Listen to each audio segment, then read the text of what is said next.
been an exciting portal 2 weeks, to say the least. Been a lot of ups and downs if you're a Nebraska fan, a lot of ups and downs if you're a fan of any school. There's so much attrition randomly out of the blue. Some of the best players in the country are entering the portal, and you would have never expected it. Take Prince Wilumamielen, who just yesterday entered from Ole Miss, top 5 defensive lineman in the entire portal. Obviously, going to end up at LSU, but imagine being an LSU or an Ole Miss fan losing one of your best players on your entire team right before the window closes. Anyway, as a Nebraska fan, we can at least say one thing is true. They only lost one superstar caliber player in Dylan Raiola. Pretty much everybody else was able to stick with it, and Matt Rhule did a really good job retaining his roster. I think the only other starter who really hurt to lose was Keona Davis. Don't know where he's going to end up. It said Miami possibly, but I'm not really worried about Keona Davis. Nebraska has a new defensive coordinator. Obviously, he's going to have some new ideas, and hopefully they've got guys on that roster who can fill the spots he needs to fill. So I'm optimistic. Nebraska did really well in terms of D-line. They did really good in terms of quarterback and offensive line. I mean, there are a lot of reasons to be positive and optimistic. But one thing I'm seeing a lot of is people complaining about this Mike Ekeler stuff. And obviously, Mike Ekeler is a bright spot at Nebraska, or was a bright spot at Nebraska. He was, I would call him a fan favorite. I think you all would as well. And it sounds like he's going to end up leaving Nebraska. If he does, it is what it is. Nebraska's going to probably promote from within. Matt Rhule likes to do that. I would guess he goes and gives it to someone who worked for Ekeler, who understands the system, since they want to replicate what he's already been doing. So Mike Ekeler leaves. The only painful part about that to me is that he didn't want to be at Nebraska, but based on his personality, it seems like he wants more mobility, and he wants a job where he can get more titles, have a different position outside of just being a special teams coordinator. And I'm sure there are other schools who will be willing to give him that. So who knows what's going to happen? But that's my take. It's not that big of a deal. It sucks that he left, but Nebraska's going to be just fine. I think their special teams needed to get overhauled. They did it, and now they just need to rinse and repeat, right? The one downside there, though, now that I think about it, he's going to another Big Ten school. That's painful. You're losing one of your favorite coaches to another school who has beaten you back-to-back years, and USC's just slightly above Nebraska in the tier list right now, right? So that one's painful. But let's talk about some of Nebraska's additions, because I'm really excited. First off, they finished off their coaching hires today. They got the safeties coach, Miles Taylor. He was with the Chargers this year. Chargers had like a top 10 or top 5 pass defense in the NFL. And they had a top 10 defense, period, in the NFL. They were really good this year. They were, what'd they get to? AFC wildcard? Anyway, then he played at Iowa, by the way. I saw that. I was like, wow, a former Iowa player coming to Nebraska. How interesting. Then you've got Corey Brown from Miami, Ohio. This is an RH hire as well. Both of these guys are, because he's coached with them before. Brown played at Iowa as well. So interesting that Nebraska is now bringing in former Iowa Hawkeyes to coach on defense. But I don't hate it. The idea behind it is a good one. You want to make sure you get as many guys who come from winning programs and who've been successful in the past. So I like both these hires. Obviously, we don't know much about them. It's they're new additions. I didn't even know Miles Taylor was going to be their coach up until when Nebraska posted it on Twitter. What is this, 2 hours ago? So interesting. I'm excited though. Enrique, thank you for the $5 super chat. I know there had to be changes made. However, I feel like another 6-win season is incoming. We're going to talk about that. Look, we're going to talk about my thoughts on Rhule, his situation going into 2026. We're going to talk about what their schedule looks like and how these teams all look now that they've gone through the portal. I told people, don't get excited. There's a whole portal season that we have to enjoy. And once we get through that, we're going to see what these teams really look like coming back. And then I can give you an analysis and a quote unquote way too early prediction for how I think next year plays out. And then I'll tell you what I think the minimums are for Matt Rhule and what his future looks like, depending on what that season finishes as next year. So we'll talk about that in a minute. Jim, thank you for the 1177. I always appreciate you. This year's portal players better fit our needs. Stay healthy, man. We're going to go in and do it, and each one of these guys, and why I think that it makes sense that they're at Nebraska now, because Nebraska obviously has had some deficiencies in spots where they were able to fill over the past couple of weeks. That's what's going to make Nebraska look more like a competitor when they play against these bigger teams, right? Not the Rutgers and the Michigan States of the Big Ten, but when they go and play against the Indianas and the Ohio States, when Nebraska actually had a chance to compete, they needed bigger bodies in certain spots. They didn't have it. So hopefully this is all, positive signs. You never know until they actually play, but positive so far. Mike, thank you for the $10 super chat. I will admit I may have been wrong last time. I wasn't impressed with the portal at first. While I think we could have done much better, we did better than I thought. We still needed a running back and an edge. You know, there are always going to be critiques. We'll always have a reason to complain. I have plenty, right?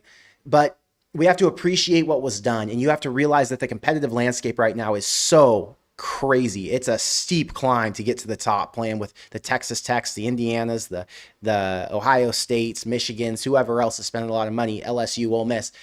It is really hard to get there. And Nebraska, to me, after this portal cycle, is clearly not one of the top destinations. I mean, we knew based on how their season finished. You lose your 5-star quarterback who was really your anchor. He was the face of your program. When you lose somebody like that, even though fans are obviously, I don't want to say happy he's gone, but I think content with how that went. I am, at least, and I'm excited about the new blood that's coming in. It's really hard to go from, we had all this hype around the Golden Boy, and then it didn't work out with him. And now other players have to come in and believe and buy in that they're going to be able to be successful. Well, I think a lot of players think if Dylan couldn't be successful and if that Nebraska team couldn't be successful, then none of them can be. And I don't blame them. I think that was kind of the vibe that a lot of fans felt as well. And that's why, obviously, I talked about Husker fatigue. And I was just happy to be checked out of the season once that Iowa game finished. But, yeah, there are positives we'll talk about, and there are some missing holes. So we'll see. Who knows? Dave, thank you for being here. Thank you for being a member. Thank you for the $5 super chat. Rhule said our new QB, Tony, has the it factor. Good enough for me to have some hype. Yeah, I saw they recruited that quarterback from Las Vegas who's going to be a true freshman. Don't think we'll see him at all this year since they now have a stacked QB room. You've got Daniel Kalen, who has experience playing in Power 4 games, both at Power 4 at Nebraska and Virginia. TJ Lateef, former Nebraska starter from last year, and Calandria. You don't really need depth beyond that, but at least for the future, they do have speed, and they have somebody they can hopefully turn into somebody good. I mean, he was low recruited. I think it said his best offer outside Nebraska was like Army or something, but the more good guys you get, the more athletes you get, the more exciting it is as a Nebraska fan because we want as much competition as possible. E. White, thank you for being... Did you change your name from Eagle Livewire? Thank you for being a member for 39 months. I appreciate you. He says, always a Husker fan forever. Yeah, well, I am too, brother. Even when we're down bad, struggling and feeling the weight of the season, I still wear my Nebraska gear. Okay. Let's get to a few of the players. Give you my thoughts. So Nebraska desperately needed offensive line, and they completely overhauled. First off, they went out and got an offensive line coach who's not only serviceable, but one of the better ones in the entire country. That right there is worth, let's say, 5 points for me, right? If you add on top of that, you've got players who are each worth a point. Brendan Black, who's one of the top guards in the entire country. Look at 92 overall rating. Okay, then he'll be a starting guard. You have Tree Babalade, who's starting tackle from South Carolina. That's worth a point. You have Paul Mabanga. I don't know how to say his name. I'm usually really good with names. That's one name I don't know. They got him. He's a starting guard from LSU. So Nebraska's going to have 3 new offensive linemen in the fold who should all start. Add that on to whoever they already had. Evans. Who else? I'm blanking. Who was their other guard? Not Latovsky. I don't know. Doesn't matter. I'm not going to pull it up right now. I want to go over transfer portal. I don't want to go over old guys. But you get my point. They got like an 8-point boost on the offensive line in my head. So that's an 8 out of 10 for Nebraska's portal and offseason changes on the offensive line. The only way it could have been better was to go out and get like a superstar offensive lineman who, would have caught Jordan Seaton, for example. If they would have gotten like a guy they had to pay $3 million to. But 8 out of 10 is fantastic. So they crushed it there. You look at the defensive line. That was another point of need. The edge from UCLA, Anthony Jones. This is going to be Nebraska's going to be his 5th school in the Big Ten, which is absolutely crazy to me. They got Jasir Whittington from Pitt, 270 pounds. I mean, any big body they can get helps. Who's the other one? Oh, the other one's the guy who's on a visit currently. They first talked about getting Terrence Green on a visit from Oregon. The problem is Terrence Green is going to be out of Nebraska's budget, and Nebraska is a tier below where he wants to play. He played at Oregon. He was a playoff player this year. They went in, they almost made the national championship. He wants to go and have a chance again at a national title run. So Nebraska's probably not a good spot for him. He's the number 4 overall defensive lineman in the entire portal. However, if you scroll all the way down here to the number 103 overall player, Odin Stoudemire. He's from Boston College. He played a little bit, but he got injured last year, so I think he only played in 3 games. It sounds like he's going to commit. 292 pounds. Again, more big bodies, more depth pieces. Figure out, once these guys get in, who can play where and who's the most skilled. But just the fact that they're going out and getting bigger guys who can fit that need was a big deal. So Nebraska's got a couple interior defensive linemen coming in. They have a linebacker who can play like an edge in Owen Chambliss. I mean, overall, I'm really, really excited about what they did on defense. And then add in the fact that their entire defensive staff is new. So safeties, Justine Shaggs from Towson. Who's the other one? Oh, Victor Evans from FIU. They're replacing a bunch of guys who Nebraska's losing, right? You lost Malcolm Hartzog, which they lost him early on in the season. They lost Sierra Wright. They lost Marquise Buford. They're going to have to, they lost Deshaun Singleton. They're going to have to retool that secondary. So getting as many guys in there to compete as possible is huge. Dexter Foster is going to be one of Nebraska's biggest linebackers. I'm sure he'll be a run stopper as opposed to like a pass rush guy who I would look at as Chambliss. But yeah, man, overall, they crushed it with what they could do, right? Like Nebraska only had so much potential here because of how poorly their season finished. If you look at the top guys in the portal and where they go, all these big time schools, number 1, which school is hot? That's what players look at first. What schools are hot, then who can pay me the most money? Who gives me an opportunity to win the job? Okay.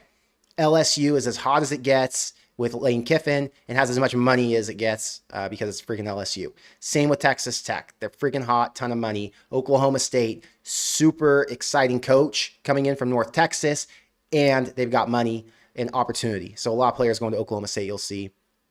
Jordan Seaton, who knows where. Prince Will's going to go to LSU. Cam Coleman goes to Texas. Money, hot school. Chaz Coleman, I was surprised by this one. He didn't go to Ohio State. He's the best edge rusher in the entire portal, or I guess the second best behind Prince Will. But he goes to Tennessee over Ohio State. Whatever. The point is, hot program. Omarion Miller was one of the top. I didn't even see that. Omarion Miller was the 13th ranked portal player by 24/7. If you guys remember, he was possibly coming to Nebraska before Deion stole him for Colorado. He's going to Arizona State. That's a crazy one. DJ Lagway rated slightly ahead of Dylan. Anyway, you see all these schools. Most of the schools are getting the best players are hot, like a Kentucky, or have a lot of money. So positives, but Nebraska's just in a down bad situation because of how they ended their season. Splurge says, what do you think about Corey Brown? I'm not too aware of what these 2 new coaches have done at their past schools outside of what I read on like the blurbs, right? Where it said, oh, they coached here and they had a lot of success developing players, and here's why they were liked by the previous coach or by the new coaches. So RH is trying to tool together a staff that makes sense for him. Guys that he knows, guys that he can coach with, and guys that he know can succeed in the Big Ten, because he's obviously coming from San Diego State. So it's kind of like you got to trust RH. Hope that he's got the right guys in mind. Hope that it all works out. I like that Matt Rhule's not the one making the hires. I like that it's RH doing it because, Matt Rhule's struggled with some hires. He's made some funny decisions, and he's had some fallouts with guys, mostly with his coordinators. Eckler's now leaving most likely. You had Tony White leave after 2 seasons and that was a lateral move. He went to Florida State. He had to get rid of Satterfield as his offensive coordinator. So he hired Ed Foley. That one didn't work out. So I like seeing new coaches be able to make hires. We didn't see that with Dana Holgerson outside of DeKill Shorts. So he was able to get his receivers coach, but outside of that, it's all been Matt Rhule. So I like to see somebody else making decisions that hopefully are going to pan out, because it's been tricky in terms of assistants at Nebraska. And honestly, the reason I think Nebraska struggled so much over these first few years is because the assistant coaches haven't been as good as they needed to be to succeed in the Big Ten. Just flat out. Matt Rhule is you have to remember this. It's the bottom line. Matt Rhule is a CEO. He's a solid overseer. He can manage a program, almost like a GM, right? But in terms of coaching day to day, you've got to have the right guys in positions to call the plays, to develop your players, to bring the energy. He's got to get the right ones. Just taking a long time to get them. Enrique, thank you for the $5 super chat. I know there are changes being made. However, I feel like another 6-win season is incoming. Look, I understand and feel your sentiments, but let's try to be optimistic. Nebraska's season next year. They've got Ohio, Bowling Green, and North Dakota. They're starting 3-0.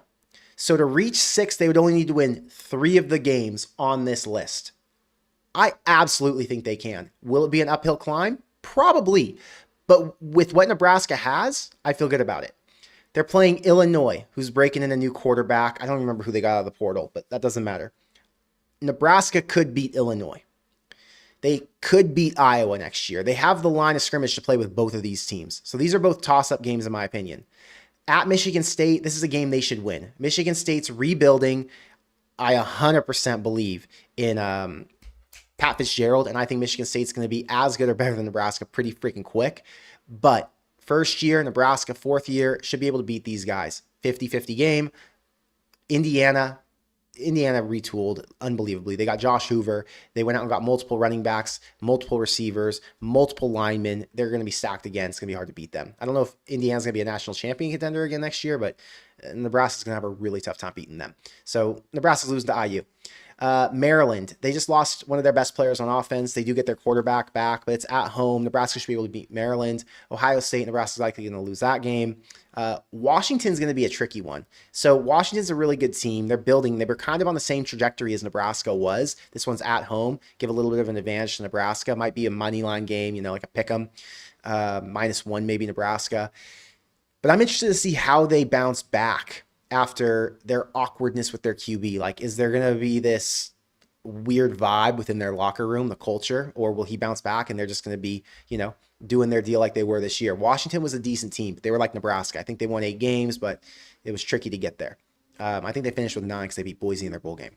At Oregon, they've got Dante Moore coming back. I'm sure Oregon's got, what's his name? Evan, the receiver. Number 7, whatever. They've got their star receiver coming back. He was injured a bit this year, would have been an NFL player, so they're going to be fine. Nebraska will lose that game. And then they're going to be at Rutgers, who I think Nebraska beats. So right now, if I had to guess, that's 1, 2, 3, let's say 4, let's say 5. And then if it's a toss-up with Washington, I think there's a chance for 7. Rutgers is a win. Right now, way too early. I'm going to say 7. I'm going to call my 7. We need 4 Big Ten. I'm going to say we win against Michigan State, Maryland, Washington, and Rutgers. I feel good about that. Michigan State, first-year head coach. Maryland, just a goofy program. Washington, equal teams, but Nebraska's at home. Rutgers, Nebraska's a superior team. Add in the 3 weaker games to start the year, the warm-ups, and that's 7 wins. They could get to 8 with a win over an Illinois or an Iowa. I don't think they're going to beat both. Nebraska would have to be really freaking good to beat both. I'm going to wait on that prediction. But 7-5 right now. And if Nebraska does win 6, 7, or 8, let's talk about what that sounds like for Matt Rhule going into 2027, because it does hold weight. It absolutely does. Nebraska was supposed to turn the corner this year. So you talk about the trajectory. Matt Rhule's expected to make these jumps. He didn't make the jump he was expected to make.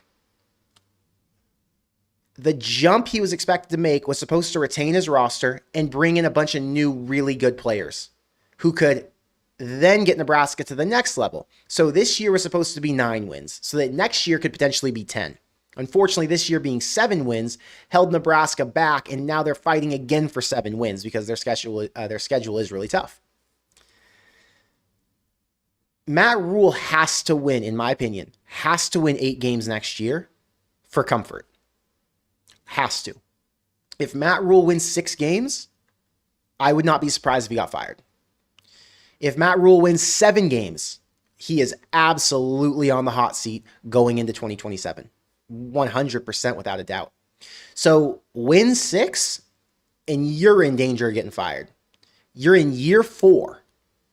You have all the money you needed.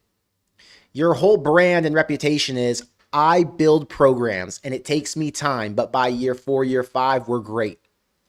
If you're a bull team just scraping by in year 4, you're not the guy. Fans are going to be tapped out. The administration is going to feel the pressure. Rhule's going to be sweating. I mean, he even thought this year they were supposed to be better than they were. So 6, I think, is a fireable offense. 7 is absolute hot seat. 8 is comfort. 9, we're all hype as hell if Nebraska wins 9 games next year. But obviously that's a major stretch. Not impossible. Nebraska could show up, surprise some people. I'm really excited about their new quarterback. I think that's an upgrade. Questioning the running back situation, but we'll talk about that in a minute. Mike, thank you for the $10 super chat. I will admit I may have been wrong last time. Oh, you did that one before I talked about it.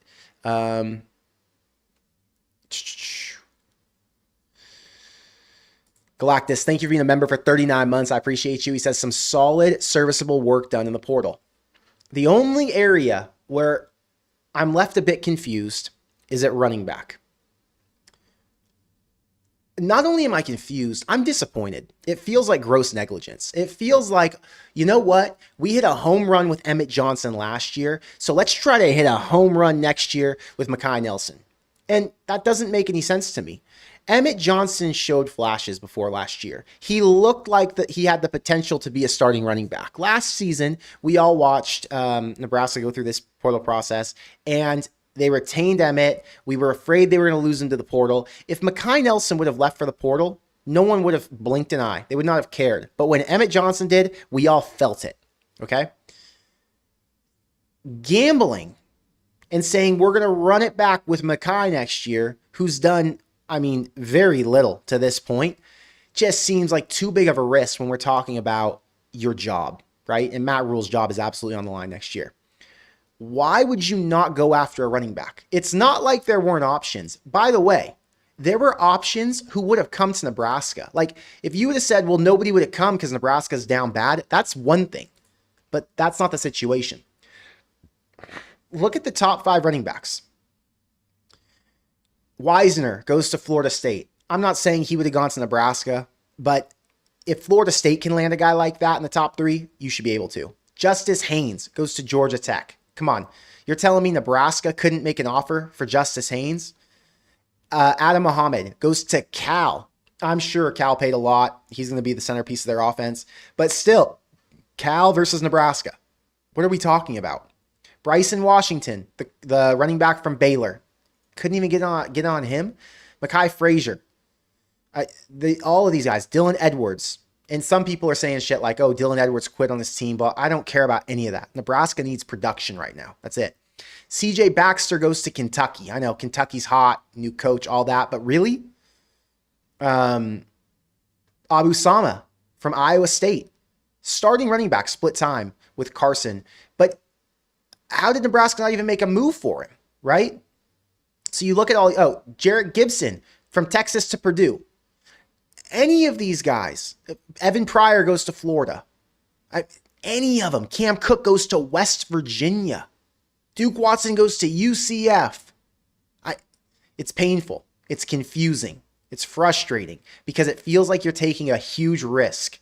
And maybe it pays off. But here's the reality. Nebraska does not have an NFL running back in their room today. I promise you on my life, they do not have a running back who's going to play in the NFL today. Now, that could change. Someone could develop into that. But where they stand, they do not look like NFL caliber running backs. When you're the coach at Nebraska and when you're trying to beat teams like Indiana, again, look at this freaking schedule. You're playing Indiana, you're playing Ohio State, you're playing Oregon. You're playing the best teams in the country. Oregon made it to the final. Indiana made it to the final. Indiana's now playing in the national championship. Ohio State made the playoffs. You want to beat those teams, but you're not bringing in an NFL caliber running back? I just don't feel like you're serious when you don't do that. Now, there was questions. Well, what if they go after Marty Brown from Miami? Maybe Marty Brown's going to enter the portal after the season. Okay. Why would Shamar Brown enter the portal from Miami? He's splitting time. They're in position to win a national championship. He had like 500 yards rushing this year. He's in a guaranteed spot to get drafted. I mean, he's in a good spot. Why would he leave? Now, if he did and Nebraska knows about it and it's under wraps, okay, great. I'm proven wrong and they are going for an NFL-style running back. Great. But it doesn't feel like that's an option. It doesn't feel like that's a possibility. So from where I sit, Nebraska's not serious. They're serious about their offensive line. They're serious about their D-line. They're serious about their quarterback, their receivers. But yeah, from a running back standpoint, you're running too big of a risk for me, and I'm uncomfortable with it as a fan. Judy says, I need your positivity tonight. I've been feeling some type of way with the lack of 4- and 5-star recruits and Eck leaving. We have to get stability badly. Here's the thing, Judy. Nebraska's not in position to recruit the best players in the country. I showed you on the screen, right? The best players in the country are going to schools that are hot. Nebraska is not hot. You've got Ohio State hot, Texas Tech hot, A&M hot, Oregon hot, ASU random, Baylor random, Oregon hot, Notre Dame hot, Miami hot, Michigan, right? All these are hot schools. So you can't compete with all these schools. Nebraska just doesn't have it.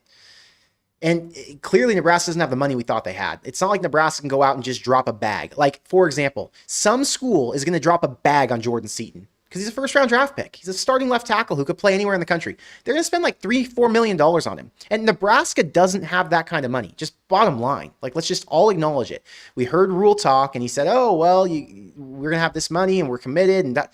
Yeah, that's great. They've got money, but they don't have money like Texas, like Indiana, like, apparently Tennessee. They don't have that caliber of money. And you don't want to overspend or waste money on a player. Like, I'm sure Matt Rhule looks at it and he says, I'm coming from the NFL. If you overspend or waste on one player, that doesn't make any sense. Here's the difference. There's no freaking salary cap. If you can find a way to give a guy more money like Texas Tech does, just do it. They gave Brennan Sorsby like $5 million. Nebraska could never afford to give a quarterback $5 million within their $25 million, allotment. So Nebraska's fighting an uphill battle is my point, Judy. The positive note is they found players who can make an impact right away. They found guys who fill holes of immediate need. Where Nebraska lacked last year, they're going to look a lot better next year. I'm very, very confident in that. But yeah, they don't have the top-end talent that some of the other schools are going to have. It doesn't feel like. Galactus says, transfer portal seemed like a great idea until you're sitting in the back with the pores. What a time to be a fan. It is interesting, right? As a Nebraska fan, we were all told and we all thought Nebraska in the transfer portal is going to crush. Nebraska has so much money, da-da-da. Well, that's not entirely true. You'll see the graphics. People will talk about it. You got the best fan base, but Nebraska does not have the financial capabilities that some of these other schools do. Nebraska doesn't have a Mark Cuban in Indiana. Mark Cuban wrote a check to Indiana and said, have fun. I'm not involved. Mark Cuban. Let's just check real quick. Mark Cuban net worth. Mark Cuban is worth $6 billion. Okay. Mark Cuban writes a blank check and says, whatever it takes, let's get the team back. Nebraska doesn't have one of those, I don't think. I know they have the Peds who are super rich. I don't know what level of rich, but yeah, Nebraska doesn't have Cody at Texas Tech. They don't have T. Boone Pickens at Oklahoma State, which I don't even know how much money T. Boone gave them outside of building their stadium. But there are rich people in Oklahoma State. So anyway, we are one of the poorer programs right now. That's the reality. But you're going to be one of the poorer programs until fans start to see your coach is successful, right? It's like Florida. No one would fully commit to Florida until Billy Napier was out. Now that Billy Napier's out, more money's coming back into the program for them to go and buy good players. People, the fans, the boosters, they find a guy they want to support and who they believe in, and then they pour the money in. Enrique, thank you for the $5 super chat. Many analysts are saying NFL scouts look for QBs with 30-plus starts. With that being said, is Dylan hurting himself by sitting a year? No, Dylan's not hurting himself. Dylan is the prototypical quarterback. He is exactly what NFL teams want. Dylan is going to go sit. Dylan is going to have a chance to reset, not be the face of a program. He had a ton of pressure at Nebraska. He got a ton of pressure from fans, not just Nebraska fans, but college football fans in general, who just talked shit and wanted to see him fail. For him to be able to reset, come off of his injury, and become the best version of himself, the best player he's ever been, is going to be a huge win for him. He doesn't have to rush back into being a starter, and he's trying to play at the highest level. So I totally understand why Oregon. He has a chance to recover fully, and they have some of the best facilities in the country. They're up there with Nebraska, right? So he gets to recover fully. He's going to have a great offensive line when he does play. He's going to have great receivers. It's going to feel like an NFL offense. It's going to feel like what it's going to be for him to play a year after he's the starter at Oregon. So it makes perfect sense. Sit, heal, get your mind right, then step into a role where, you're going to become the best you. And again, Dylan's probably going to be a top 5 pick. There's zero doubt in my head that Dylan Raiola won't be an NFL quarterback or that he won't be a first rounder. He's Dylan Raiola. He has the intangibles that other quarterbacks don't. And because of that, it's always going to put him on a pedestal. So we'll see. I don't think the stats is as big of a deal. Let's see.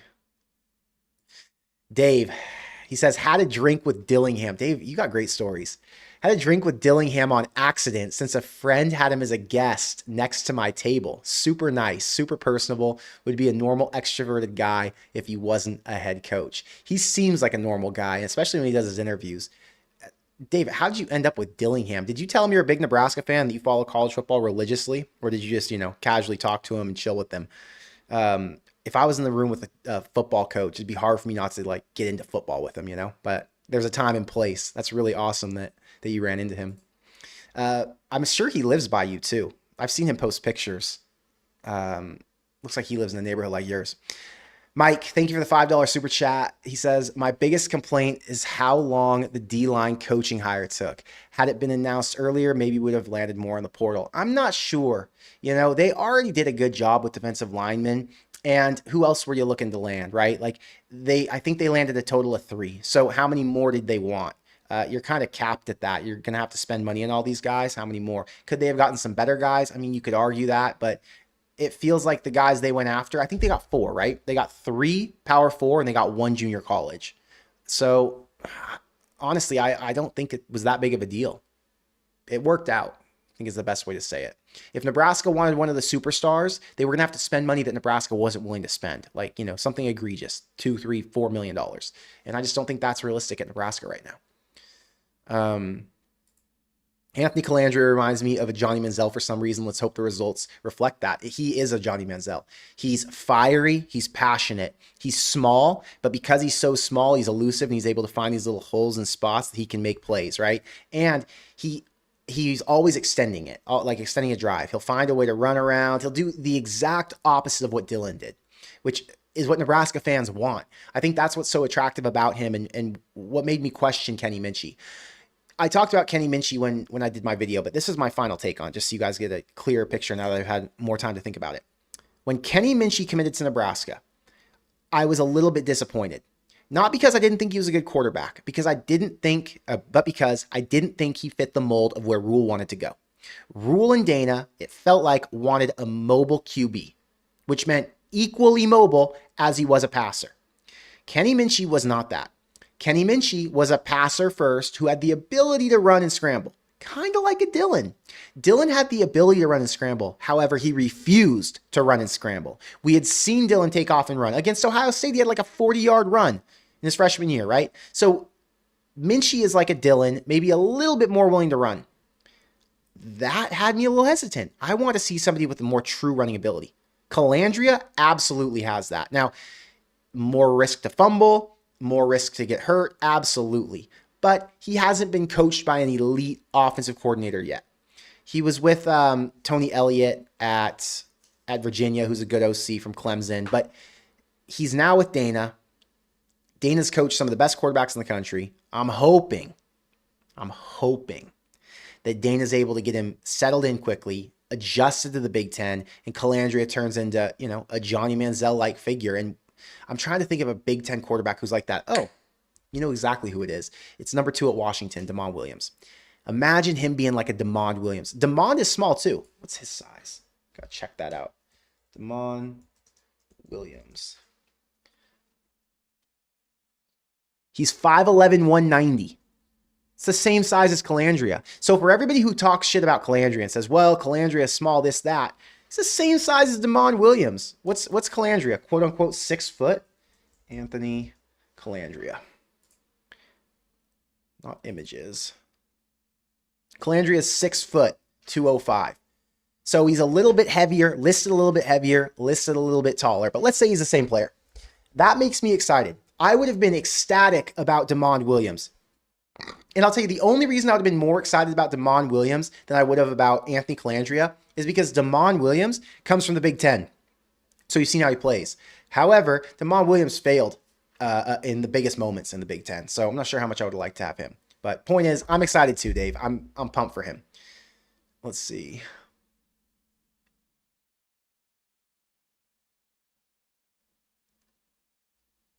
Just reading the chats, guys.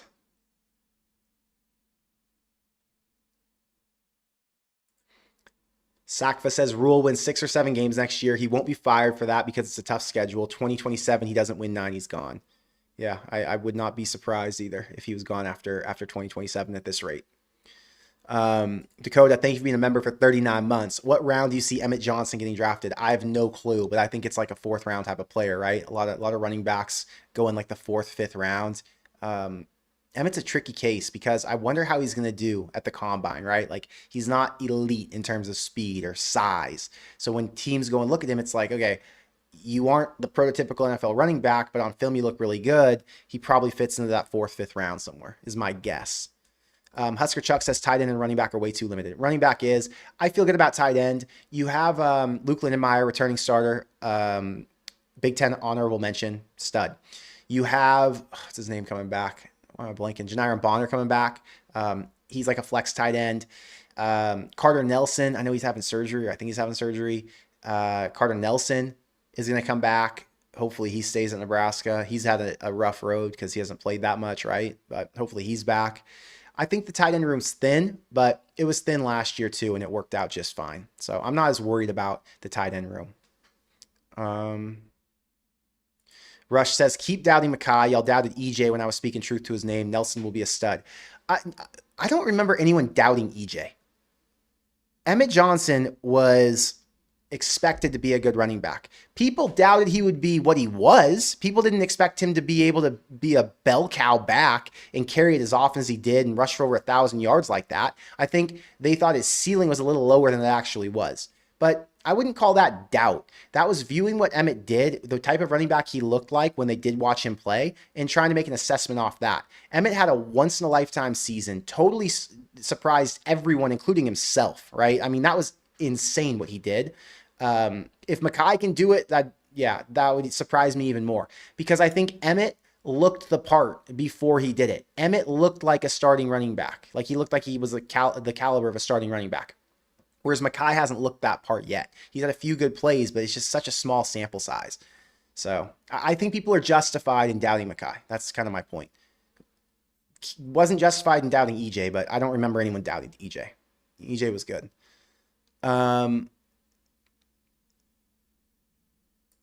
ZZ says Quentin Ives is our next Emmett.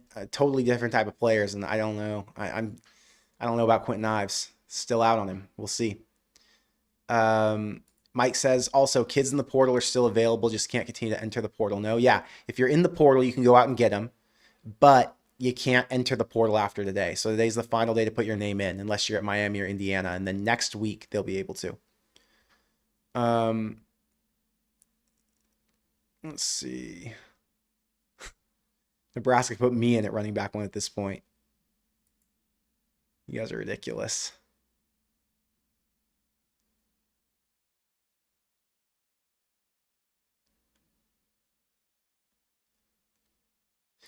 Richard says, even if we got money, nobody's coming to be mediocre and not get better as a player.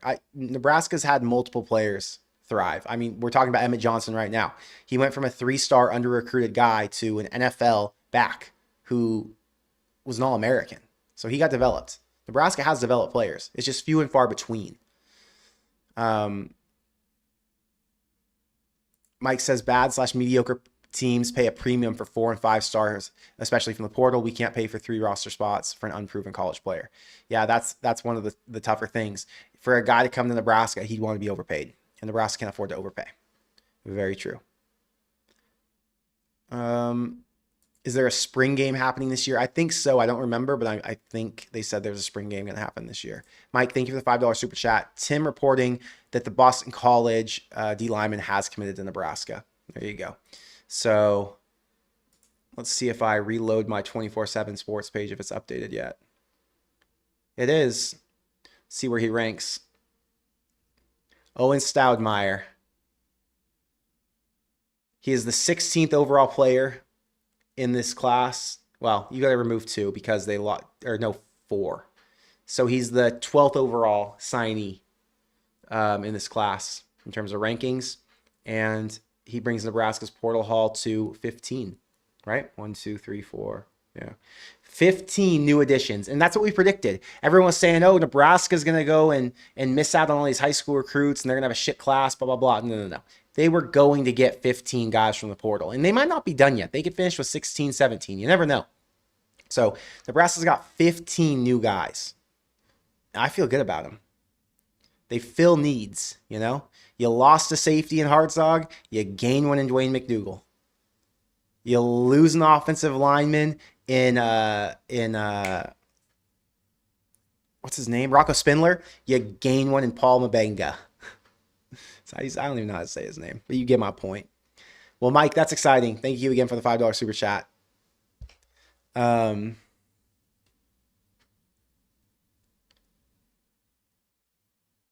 People talking about Bill Bush potentially being Nebraska special teams coordinator.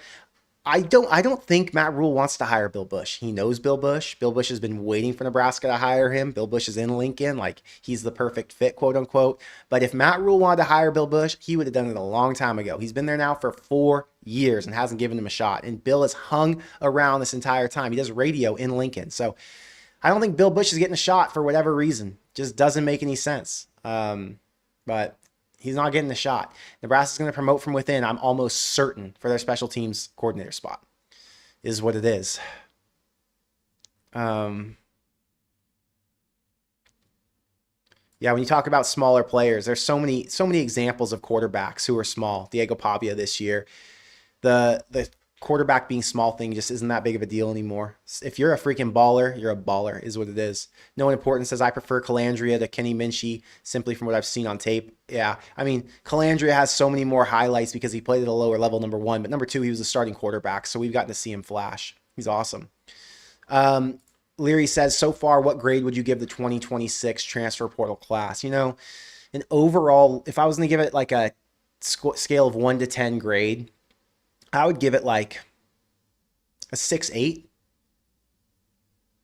maybe a 7. It's pretty good. They don't have many headliners, right? They got a lot of pieces, but no crazy headliners. I guess the headliners you would call would be Brendan Black, 3-year starter from Iowa State, Anthony Calandria, multi-year starter, Owen Chambliss. Those are kind of your headliners. And then when you go from there, you've got really good players like Babalade. Quasi Gilmer is a stud.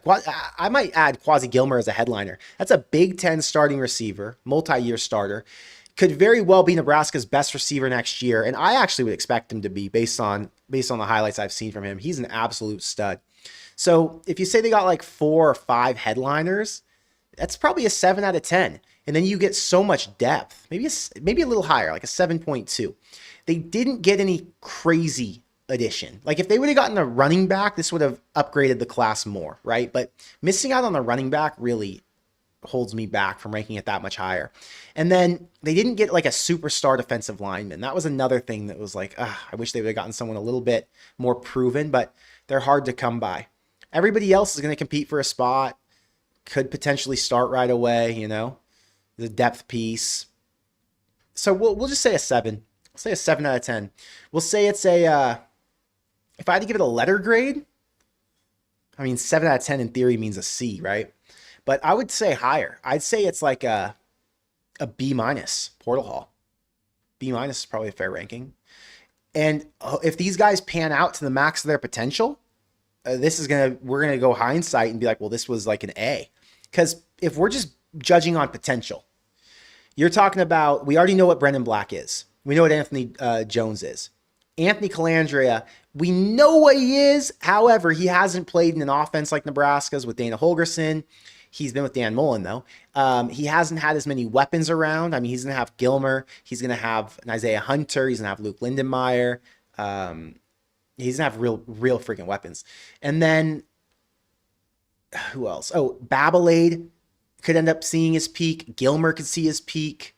Babanga could see his peak. McDougal. I mean, there are a lot of players who have a lot of room to grow. And so with these new coaches and in the Big Ten, are they going to be able to pop out and be a little better than they were at their last spots? That's the question. Let's see.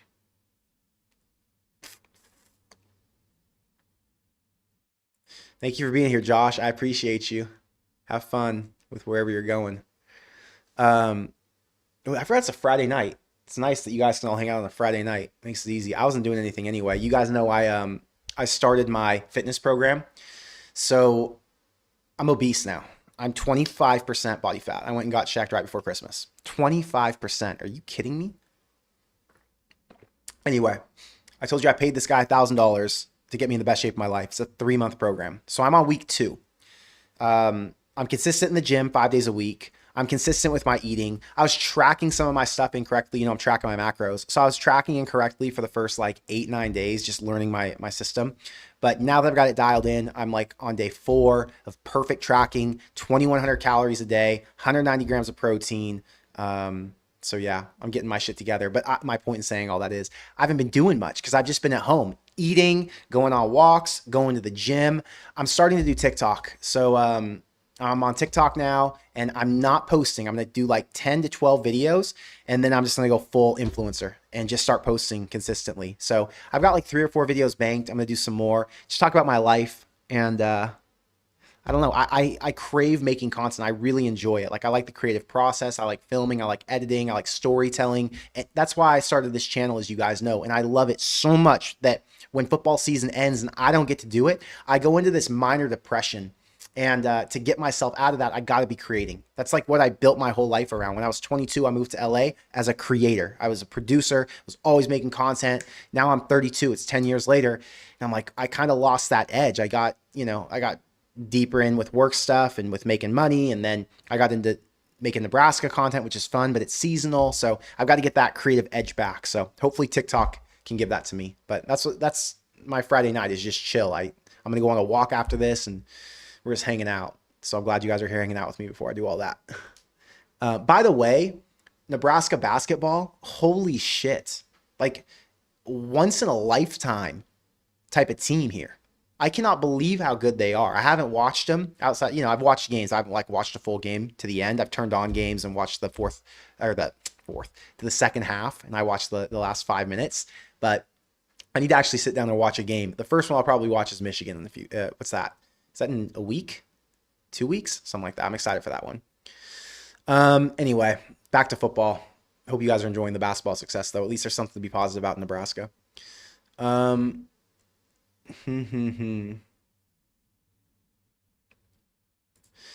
says, Matt Rhule seems like he may be a tough guy to work with. 2 top assistants have made lateral moves now. Thoughts? I think he is a tough guy to work with. I think that either coaches want more responsibility. They want to be able to do things their way, and Matt Rhule's not allowing them to. He's like, hey, this is my formula. This is my structure, and this is where you fit in. And if a guy's like, well, I don't want to fit in. I want to have, quote unquote, creative control. Matt might say no. And that's why I hypothesized that Dana Holgorsen wasn't actually getting to unload the offense the way he wanted to, right? Is Matt Rhule putting a limiter on him? That's always been a question for me. I'm not sure if the answer is yes or no. But if that is true, then that could be why coaches leave. They're like, I feel like you're not giving me the opportunity to live up to my full potential. I'll give you an example of what I'm saying and why I would leave if I was in their exact same position. I have a brand, a college football award that's going to work with me. And I'm going to build up their social media and make them look awesome, like compete with the Heisman in terms of branding and all their content, right? One of my deals was I get full creative control. There's no limiter. You give me the money, you tell me what the vision is and what we need, the baseline, but I'm in charge of all of it. I'm doing it my way because up to this point, it doesn't look how I think it should look. So now I want control, because if you don't give me full control and you put a limit on me and say I have to live inside your world and your box, I'll never be able to give you the best I have to offer. Just a fact. If you say, yeah, Connor, I like X, Y, and Z, but it has to be these colors and these fonts and these type of posts. No, because that shit doesn't work. I know what works. So I get full control to do what works because I'm putting my name on this. So I only do 10 out of 10 shit. If you're only allowing me to be an 8 out of 10, I'm out. So I'm giving you a random example, but That's why coaches would leave. They don't feel like they have the opportunity to reach their full potential. And I totally understand it. So if Tony White felt like he was being held back, he had to go, so be it. Mike Eckler feels like he's being held back, not getting a position coach title, so be it. I would do the exact same thing. Does it make Matt Rhule controlling? Yes. Does Matt Rhule have a right to be controlling? Yes, because he's done it before. His systems have worked. Now, he has to pivot because what he's done at Nebraska hasn't worked as well as it worked in the past at Baylor and at Temple. The college football landscape's changed, obviously, since then. So he's more of a builder, and college football is clearly not about building as much as it is about recruiting and portaling. But, yeah, it's hard, and you don't know the full story. We just take these bits and pieces and try to understand. But from what it feels like, Matt Rhule's a little bit tough to work with. Yes, a little bit. Dana Holgerson's making it work, though.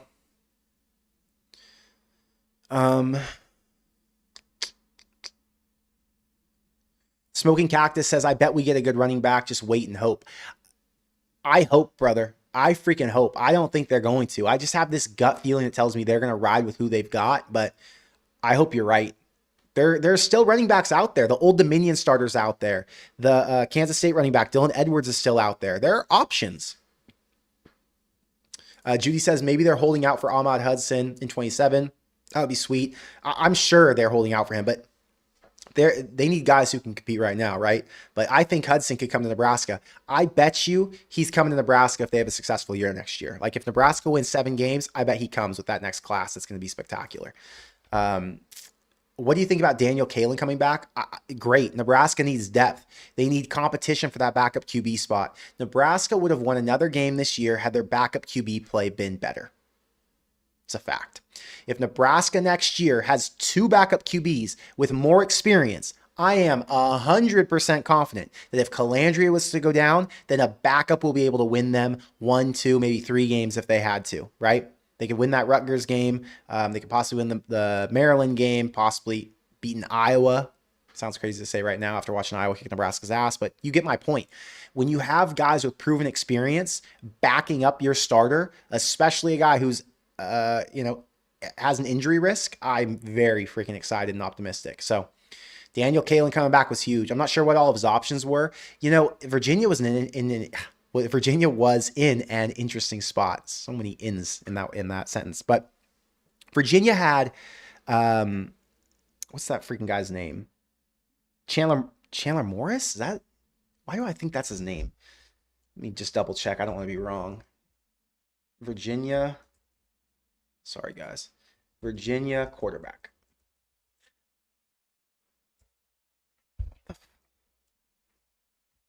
There we go. Virginia quarterback. Okay, so they had Chandler Morris. Then in the portal, they got Eli Holstein, the starting quarterback from Pitt, and Bo Pribula, the starting quarterback from Missouri. There was zero, that Daniel Kalen was going to get to play at all. Those are 2 starting quarterbacks from an SEC and an ACC school. Daniel Kalen, as good as he could have been or is or whatever, had no shot to climb the ranks there. So going back to Nebraska made a lot of sense for him. I think it's a win-win. It's an opportunity for Daniel to play. It's an opportunity for Nebraska to have a quarterback competition. Home run. And Daniel wouldn't have cost that much money. So I'm excited about it. Is he ever going to be Nebraska's starting quarterback? Probably not, but I'm optimistic.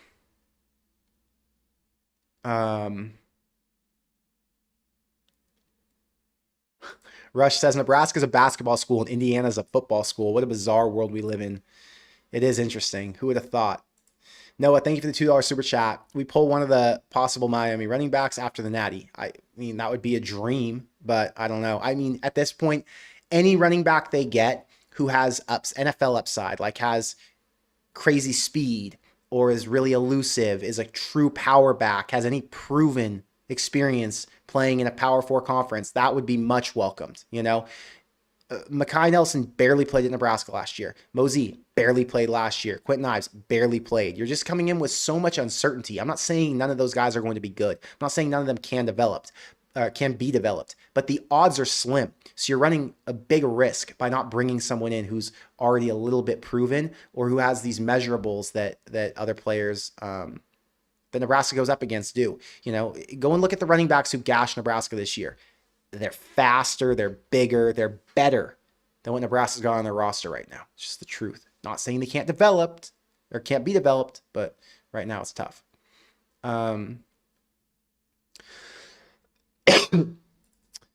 Is it bad to say I'm over Matt Rhule's tenure? I think he has too big of an ego and he's not open-minded. Holgerson's offense looks vanilla because of Rhule. It's obvious it's not working.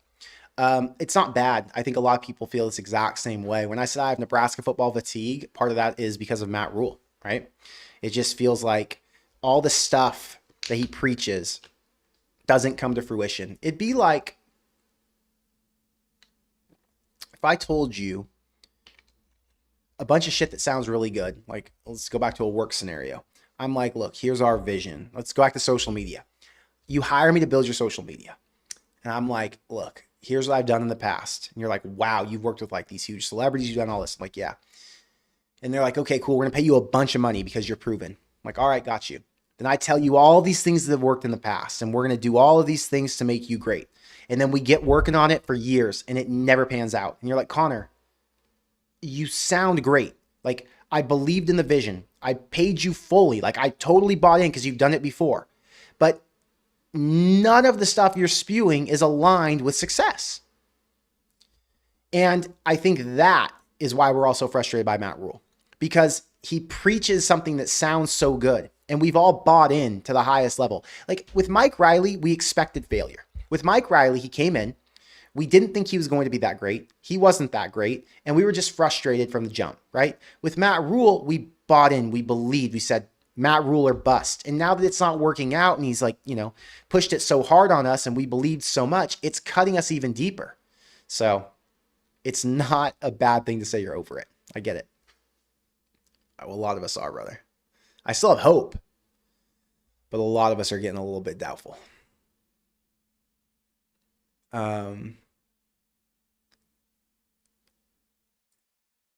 Spring game will happen March 28th on Big Ten Network. Wow, I'm going to be in Japan. That's tough. I've got a family trip. My dad, sister, and I are going to Japan the 27th to like April 8th. So I won't be able to watch the Nebraska spring game. I'll have to watch the YouTube version, is what it is.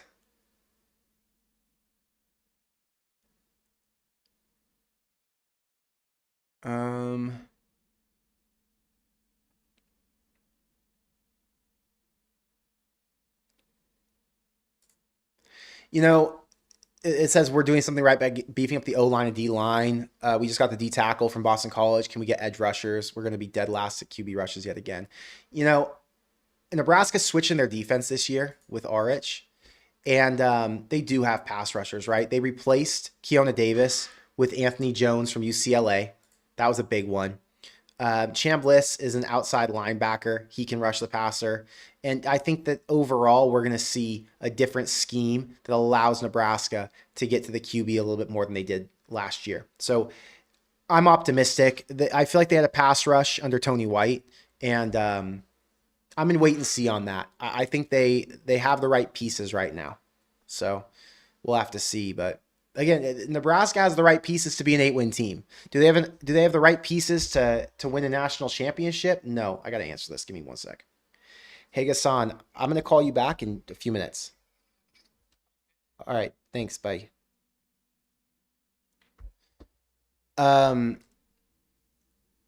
Frankie says Raiola is going to miss UNL. I can promise that. I don't think so. He's going to Oregon. Oregon's an awesome place. I'm sure it's great to go to college at. I love their stadium. They have great fan support. They're a winning program. They're tied to Nike, so he has all this crazy Nike gear. Facilities are awesome.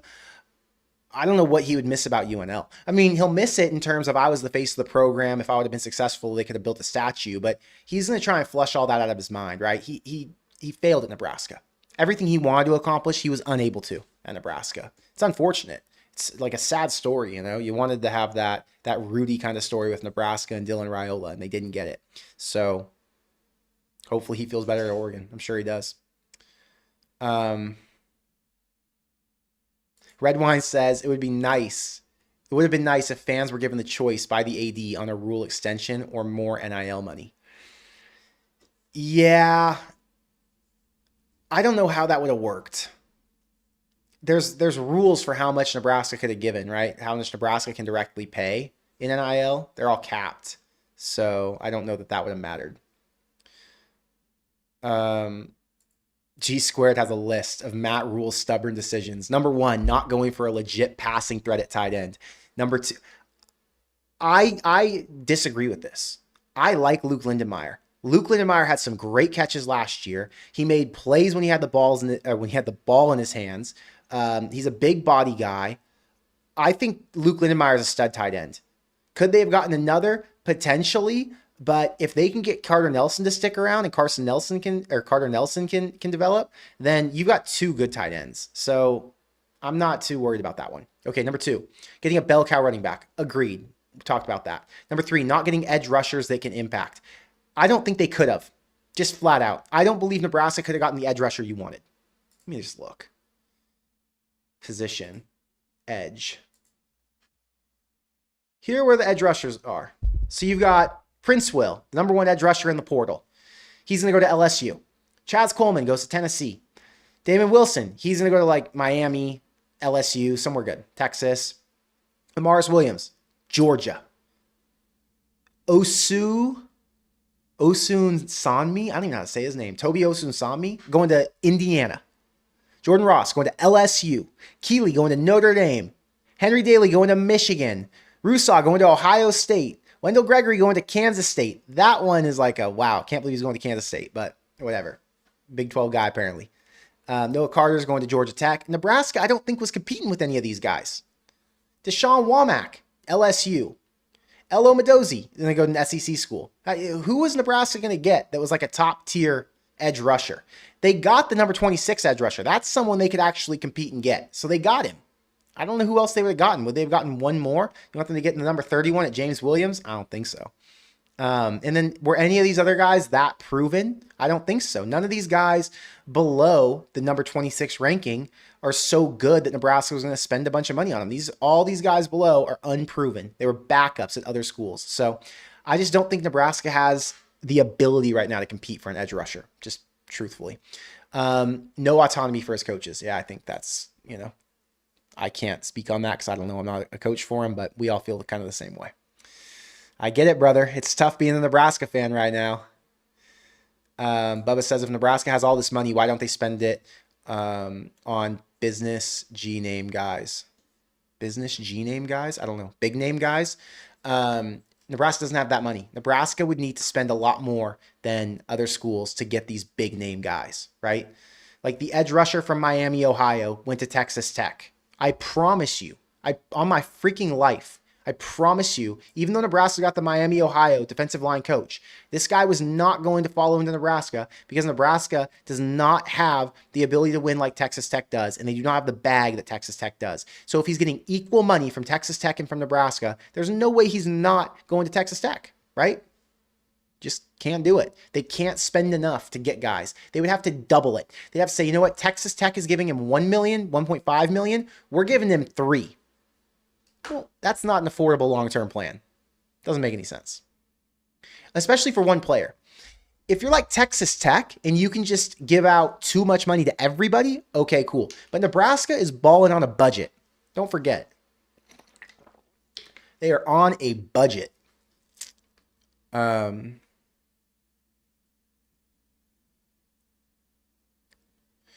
Rhule would be a good hype man, lead recruiter, or maybe even an assistant AD, but he cannot lead. I think he can lead. I don't think that's an issue. I think he's a leader. I don't think he's been great in terms of coaching in the new era of college football. And I don't know how we attribute that to his past success and like what the difference is, and I don't know what the differentiation's been. Like, why has he been different, or what has he done different, or why is the sport, what in the sport is different now that's holding him back? I don't know, but I think he's a leader. Splurge says, "Damn, Connor flexing on us." I'm not flexing on you. How'd I flex on you? Where? JJ says, "Where in Japan are you going? Maybe I'll take a quick flight from here in Bangkok to meet you." I'm going to Tokyo, Kyoto, and to a mountain town, Nikko. I went 2 years ago with my best friend and a couple of photographers we know, and we went to Tokyo, Kyoto, and Osaka. But I only went for 7 days because I had another trip. I had to fly straight from Japan to Washington, D.C. So it was a very last minute trip. I booked it like 3 days before. So this time I'm going to go for 12 days. So that's cool. More time, more time to see stuff. But I freaking love Japan. Japan's awesome. It's one of my favorite countries. I've been to like, I don't know, 30 countries. That's probably top 4 out of everywhere I've been. Lawrence says, I think it's fair to say Rhule cleaned up the mess left from Riley and Frost. If a Rhule is fired in the near future, the next coach will get a program that's not in as bad a shape as it was in the past. 100%. Rhule has made sure that this team has taken strides, and I'll forever be thankful for what Matt Rhule's done at Nebraska, whether he wins or not. I'll just tell you straight out, Matt Rhule has done an impressive job at Nebraska getting it structured properly, getting it organized, getting their shit together. So whether he wins or not, we can all be thankful that Nebraska's not in as bad of a place as they were when you found it. All you can hope for.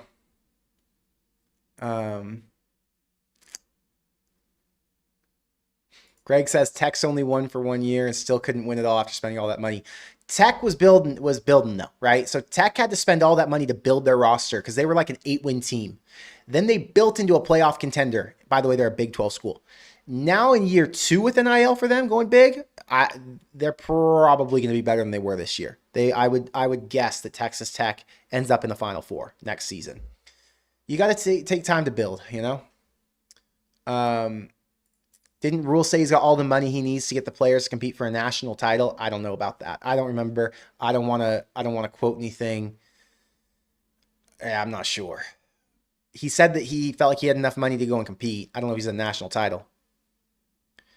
Frankie says, why was he sweating so much at the bowl game? Was he drinking too much? I didn't see him sweating. I was in my seats and I didn't watch the game back, so I didn't see him on TV and what he looked like. So who knows why he was sweating. But guys, we've been here for an hour. Those are my thoughts. I gave you the breakdown on my thoughts on the coaches. I know it's not much. Coaches are kind of new and there's a lot of unknown. You guys know my thoughts on the portal and where I wish Nebraska would have done better, but how I appreciate the 15 additions they do have. And yeah, it's kind of a wait and see what happens with this coaching staff, what happens with some of these players. There's going to be a lot of newness, and I can't wait to watch it all unfold. So, guys, thank you for being here. I'm going to get out of here, and I will see you in the next one. Go Big Red.